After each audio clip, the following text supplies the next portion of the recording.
We are at Narrabeen Lake, and the water at the moment is about 1.7 or 1.8 metres.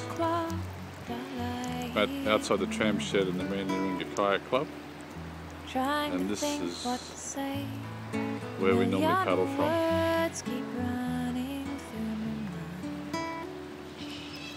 They'll get in the way, so I close my eyes.